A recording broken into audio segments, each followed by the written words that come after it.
शिवसेना उद्धव बाळासाहेब ठाकरे गटाने दावा सोडल्यानंतर कोल्हापूर लोकसभा मतदारसंघातून महाविकास आघाडी संघटित काँग्रेस पक्षाकडून शाहू महाराज यांना उमेदवारी निश्चित करण्यात आलेली आहे। त्यांच्या उमेदवारीवर शिक्कामोर्तब झालेला आहे। काँग्रेसची पहिली यादी जाहीर करण्यात आली, त्यामध्ये छत्रपती शाहू महाराज यांचं सुद्धा नाव आहे। गेल्या 15 दिवसांपासून शाहू महाराज छत्रपती यांनी प्रचारात आघाडी घेतली असून त्यांच्या नावासंदर्भात शिक्कामोर्तब झाल्याची आता माहिती समोर आली। यानंतर प्रचाराची व्याप्ती आता आणखी वाढणार आहे।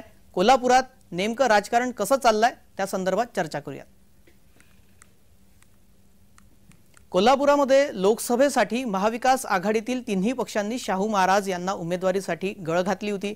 अखेर शाहू महाराजांनी काँग्रेसकडून निवडणुकीच्या रिंगणात उतरणार असल्याचे निश्चित केले। त्यामुळे कोल्हापूर लोकसभेच्या शाहू महाराज विरुद्ध महायुतीचा उमेदवार असणार हे निश्चित झाले।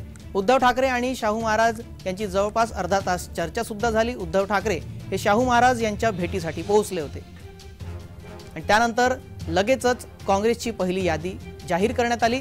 त्यात महाराष्ट्रातील उमेदवारांच्या घोषणेमध्ये एक नाव शाहू महाराज छत्रपती यांचं सुद्धा आहे।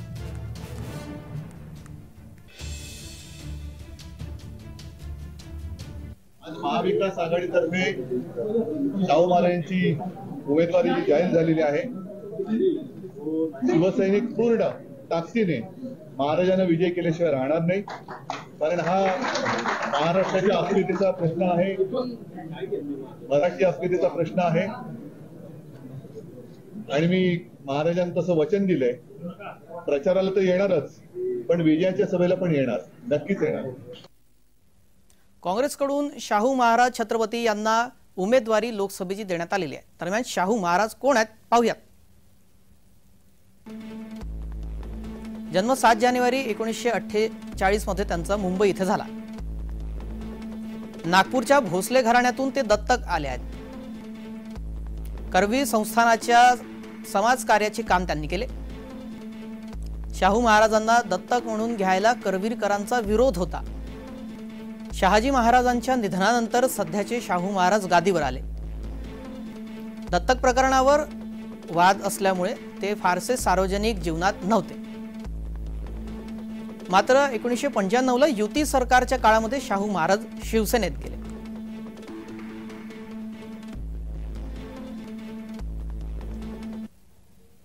सध्या महायुतीकडून उमेदवार कोण असणार याबाबत संभ्रम निर्माण असला तरी प्रमुख दावेदार म्हणून संजय मंडलिक यांचं नाव समोर येत आहे। मात्र शाहू महाराज छत्रपती यांच्या समोर संजय मंडलिक यांना फारशी यश मिळणार नाही असे महायुतीतील वरिष्ठ नेत्यांचे अंदाज आहेत।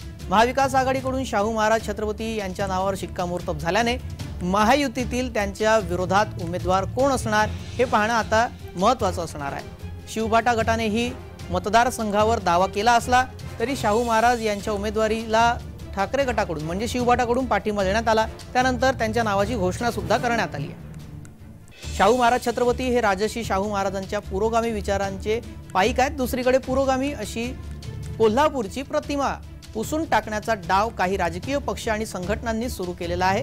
हे गेल्या 3-4 वर्षातील विविध घटकांवरून दिसून येते।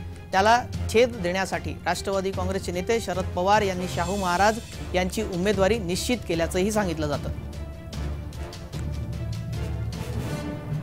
आता सध्याचं एकूण कोल्हापूर जिल्ह्यातलं वातावरण पाहता शाहू महाराज हे अन्य पक्षांकडून लढतील असं सध्या तरी चित्र दिसत नाही।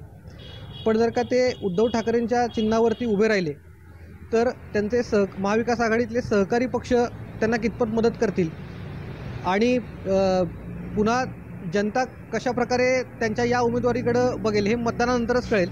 लोकसभा निवडणुकीच्या पार्श्वभूमीवर उद्धव ठाकरे हे मुंबईतून कोल्हापुरात आले आणि शाहू महाराजांना भेटले। साहजिकच ती राजकीय भेट आहे, याच्यामध्ये काही अन्य कुठलं कारण असायचं काही कारण नाही। पण एकूणच आता पुलाखालनं बरंच पाणी वाहून गेले, त्यामुळं आता शाहू महाराज हे पक्ष बदलतील किंवा अन्य कुठल्या पक्षातून उमेदवारी घेतील अशी काही शक्यता वाटत नाही। त्यामुळे उद्धव ठाकरेंच्या भेटीत नेमकं फलित काय हे आता येणाऱ्या काळात कळेल। कोल्हापूर जिल्ह्याचं राजकारण हे वेगवेगळ्या कालखंडामध्ये वेगवेगळ्या टप्प्यांवरती बदलत गेलेलं आहे। सुरुवातीला या जिल्ह्यामध्ये शेतकरी कामगार पक्षाचा एक बालेकिल्ला म्हणून या जिल्ह्याची ओळख होती। नंतर काळाच्या ओघामध्ये कोल्हापूर जिल्हा हा काँग्रेसचा गड झाला। राष्ट्रवादी काँग्रेसचे अध्यक्ष शरद पवार यांनी जशी राष्ट्रवादीची स्थापना केली तसा जिल्ह्यातला मतदार हा शरद पवारांकडे गेल्याचंही दिसून आले। या सगळ्या घडामोडीमध्ये घटनांमध्ये कोल्हापूर जिल्ह्याने नेहमीच एक प्रोग्रेसिव्ह पद्धतीनं विचार करून मतदान आजपर्यंत केलेलं आहे। या पार्श्वभूमीवर होणारी ही निवडणूक ही अतिशय चुरशीची आणि उत्कंठावर्धक अशी असणार आहे। कोल्हापूर लोकसभा मतदारसंघातील विद्यमान खासदार संजय मंडलिक यांच्या विरोधामध्ये नाराजीचा सूर सुरूच आहे। त्यात महायुतीमधील भाजपाच्या एका नेत्याने उघड मंडलिक यांना पुन्हा उमेदवारी देण्यास विरोध केलाय। कोल्हापूर लोकसभा मतदारसंघामध्ये सध्या उमेदवार बदलाच्या हालचाली सुरू झालेल्या आहेत। मंडलिक यांना उमेदवारी मिळणार की नाही याबाबत अजूनही संभ्रम आहे। तर दुसरीकडे शाहू महाराज यांच्या नावावर काँग्रेसकडून शिक्कामोर्तब करण्यात आलेला आहे। विकास कामांबाबत जनतेत नाराजी असल्याचं समोर येत आहे। त्यामुळे मंडलिक यांना आता महायुतीकडून संधी मिळणार का की भाजपच्या विरोधाला ही डावलून त्यांना उमेदवारी दिली जाणार? दिवसेंदिवस त्यांच्या उमेदवारीवर प्रश्नचिन्ह आता निर्माण होत चाललेले आहे। भाजपचे कोल्हापूर जिल्ह्यातील नेते संग्रामसिंह कुपेकर यांनी थेट मंडलिक यांच्या उमेदवारीलाच विरोध केला।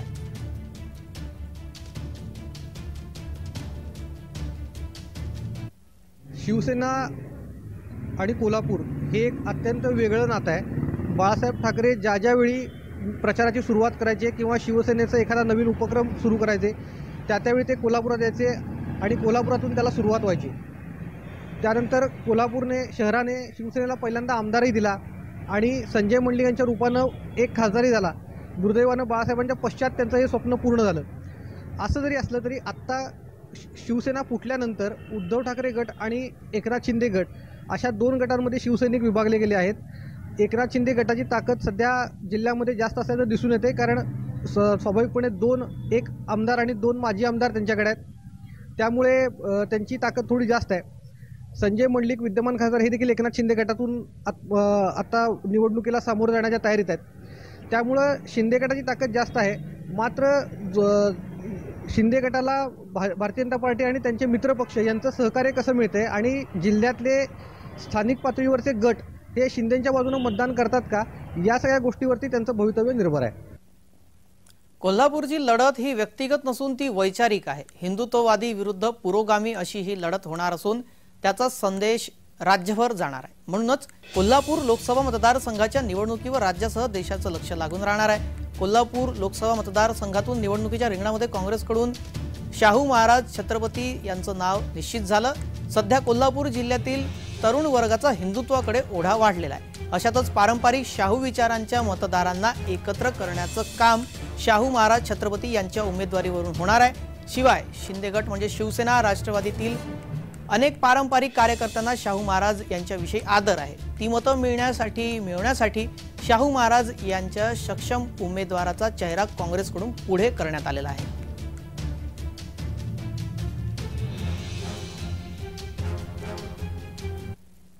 बाजीराव खाडे हे काँग्रेसचे निष्ठावान कार्यकर्ते आहेत। वर्षानुवर्षे त्यांनी काँग्रेस पक्षाचं काम ग्रामीण भागामध्ये चांगल्या पद्धतीने केले। त्यांच्या घरामध्ये गोकुळचा देखील वारसा आहे, त्यांचे भाऊ संचालक आहेत आणि एकूणच त्यांनी ग्रामीण भागामध्ये पक्ष वाढवण्यामध्येही मोठं काम केलेलं आहे। याशिवाय राष्ट्रीय स्तरावर देखील निवडणुकांच्या दरम्यान किंवा अन्य काही कारणांना त्यांचा तिथेही वावर आहे, संपर्क आहे। असं असलं तरी लोकसभा निवडणुकीसाठी जिंकायला जी वोट बँक लागते ती काँग्रेसची वोट बँक त्यांच्याजवळ आहे का किंवा ते त्याकडे कोणत्या दृष्टीनं पाहतात यावरती त्यांची उमेदवारी अवलंबून आहे। सध्या तरी सतेज पाटील यांनी शाहू महाराजांच्या गळ्यामध्येच उमेदवारीची माळ दिल्याचं दिसून येते, त्यामुळं बाजीराव खाड्यांचं भवितव्य काय हे तरी सध्या तरी अधांतरी आहे। या निवडणुकीमध्ये काँग्रेसकडून श्रीमंत शाहू छत्रपती यांची उमेदवारी नक्की मानली जाते, पण उमेदवारी जरी नक्की असली, सोशल मीडियावर जरी प्रचार सुरू झाला असला तरी काँग्रेस पक्षानं अद्याप अधिकृतपणे हे जाहीर केलं नाही, अजून जाहीर केलेलं नाही आहे। आज उद्धव ठाकरेंनी त्यांची भेट घेतली आहे, त्यामुळे नेमकं काय झालंय, नेमकं पाणी कुठं मुरतंय, कारण आणखीन वेगळा कोणी उमेदवार बघायला मिळणार का, असे अनेक प्रश्न इथल्या राजकीय वर्तुळात सध्या चर्चेचे आहेत। दुसरीकडे महाविकास युतीचं जर का आपण बघितलं तर तिथं देखील संजय मंडलिक यांच्याबद्दल दरम्यान सतेज पाटील कोल्हापुरामध्ये कसे सक्रिय आहेत आणि त्यांचा तिथे कसा प्रकारचा दबदबा आहे, सतेज पाटील कोल्हापुराच्या राजकारणामध्ये कितपत वजन ठेवतात याबाबत माहिती देतात राजकीय विश्लेषक, पाहूयात। सतेज पाटील यांचं वैशिष्ट्य असं आहे की ते कुठलीही निवडणूक ही लाईटली घेत नाहीत, ते अत्यंत गांभीर्यानं सूक्ष्म नियोजन करून निवडणुका पार पाडतात। त्यामुळं गेल्या 10 वर्षात बघितलं तर मोठ्या प्रमाणात त्यांचे उमेदवार विजयी झाले, ते स्वतः विधान परिषदेवर विजयी झालेले आहेत। एका अर्थानं सतेज पाटील यांचं प्लॅनिंग निवडणुकीतलं फार महत्त्वाचं असते आणि त्यांनी शाहू महाराजांना पुढं करून एक फार मोठी खेळी खेळली आहे की ही निवडणूक ही राष्ट्रीय मुद्द्यावर न राहता ती स्थानिक पातळीवरती आणि कोल्हापूरच्या अस्मितेची निवडणूक करण्याचा काँग्रेसचा प्रयत्न आहे। याच्यावरती आता मतदार काय करतात हे बघता येईल, मात्र पहिल्या टप्प्यात तरी सतेज पाटील यांना यश मिळाल्याचं दिसतंय। आजच्या जेम विशेषमध्ये इतकंच। सर्व प्रेक्षकांना जय महाराष्ट्र।